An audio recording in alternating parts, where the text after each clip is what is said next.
আপনি কি ফেসবুকে রিলস বানান এবং আপনার রিলস গানের কারণে ডিমনিটাইজ হচ্ছে বা মুট হয়ে যাচ্ছে, তাহলে কিন্তু এই ভিডিওটা আপনার জন্য।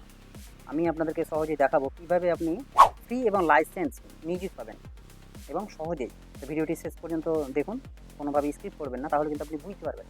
ফেসবুক নিজেই একটা জায়গা দেয় যেখানে আপনি কপিরাইট ফ্রি মিউজিক পেতে পারেন। আপনার facebook.com/sound গিয়ে আপনি যদি সেই সাইটে যান, তাহলে কিন্তু আপনি অনেক মিউজিক পেয়ে যাবেন, যে মিউজিকগুলো কিন্তু আপনার রিলসের জন্য ইউজ করতে পারেন, যেখানে কোনো কপিরাইট নেই। কেননা সেই মিউজিকগুলো অলরেডি ফেসবুক সেটা লাইসেন্স করে রেখেছে। ওকে, facebook.com/sound যদি আপনি যান, সেখানে আপনি হাজার হাজার মিউজিক পেয়ে যাবেন, সেখানে কোনো রকমের কপিরাইট নেই। এবং এই মিউজিকগুলো আপনি ইনস্টাগ্রামেও ইউজ করতে পারেন এবং ফেসবুকেও ইউজ করতে পারেন।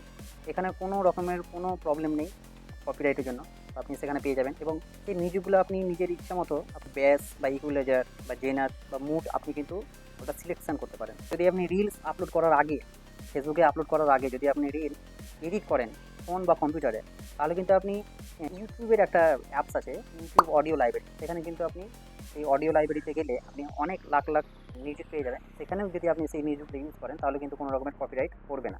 এবং এই অডিওগুলো, ইউটিউব লাইব্রেরি যে অডিও, সেই অডিওগুলো কিন্তু আপনি রিলসে ব্যাকগ্রাউন্ড মিউজিক হিসেবে ব্যবহার করতে পারেন, কোনো প্রবলেম নেই, নো কপিরাইট। আমি কিছু কিছু অ্যাপস আপনাদেরকে বলবো, সেখান থেকে কিন্তু আপনি নো কপিরাইট মিউজিক পেয়ে যাবেন। যেমন ইনশর্ট, ক্যাপকাট, mixkit.com-তে আপনি যদি যান, তাহলে কিন্তু আপনি কোনো রকমের কপিরাইট ছাড়া কিন্তু আপনি মিউজিক পেয়ে যাবেন। এই মিউজিকগুলো আপনি আপনার রিলসে ইউজ করতে পারেন। তবে আরও একটা ব্যাপার আপনাদেরকে বলে দেই, এই সমস্ত অ্যাপস থেকে বা এই সমস্ত সাইট যেগুলো আমি বললাম, অডিও লাইব্রেরি বা এই অ্যাপসগুলোর আমি কথা বললাম, সেই অ্যাপসে যখন আপনি মিউজিকগুলো ডাউনলোড করবেন আপনার রিলসের জন্য, তখন অবশ্যই চেক করবেন সেই মিউজিকগুলো আপনার লাইসেন্স কিনা, মানে আপনি সেটা নিতে পারবেন কিনা। অবশ্যই এই অ্যাপসগুলো মিউজিক দিয়ে থাকে, তবুও একবার চেক করে নেবেন যে আপনার সেই মিউজিকগুলো আপনার লাইসেন্স আছে কিনা, মানে আপনি ইউজ করতে পারবেন কিনা, তাহলে আপনার খুব ভালো হয়। হয়তো আপনি নিয়ে নিলেন, দেখা যাচ্ছে যে সেটা লাইসেন্স নেই, তাহলে কিন্তু আপনার রিলস বানিয়ে তারপরে কিন্তু আপনার সমস্যা হতে পারে।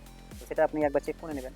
তবে রিলস বানানোর আগে ফেসবুকের যে রিলস এডিটার রয়েছে, আপনারা দেখবেন এখন নতুন একটা অ্যাপ লঞ্চ করেছে মেটা, রিলস এডিটার, যেটা ইনস্টাগ্রামে অনেকে ইউজ করে, ফেসবুকে ইউজ করে। সেই রিলস এডিটার থেকে যদি আপনি এডিট করেন এবং সেখান থেকে আপনি অনেক রকমের কপিরাইট মিউজিক পেয়ে যাবেন, সেখান থেকে যদি আপনি করতে পারেন, তাহলে কিন্তু কোনো প্রবলেম হবে না। সেখানে অনেক হাজার হাজার আপনার অডিও পেয়ে যাবেন আপনার রিলস ইউজ করার জন্য। এডিটার বলে একটা অ্যাপস আছে, সেটা আপনি আপনার ফেসবুকে সেটিংয়ের নিচেই দেখতে পাবেন এডিটার। সেই এডিটার থেকে আপনি অনেক কপিরাইট ফ্রি মিউজিক পেয়ে যাবেন, আপনার রিলস বানানো কোনো রকম সমস্যা হবে না। আবার অনেকে কী করে, অন্য জায়গা থেকে, হয়তো কোনো জায়গায় দেখলো ইউটিউব থেকে বা হয়তো আরও আদার্স সোশ্যাল মিডিয়া থেকে মিউজিক দেখলো, মিউজিকটা ভালো লাগলো, সেটাকে কেটে বা স্ক্রিন রেকর্ডিং করে হয়তো রিলসে আপলোড করে দিল, তাহলে কিন্তু কপিরাইটের সমস্যা হবে।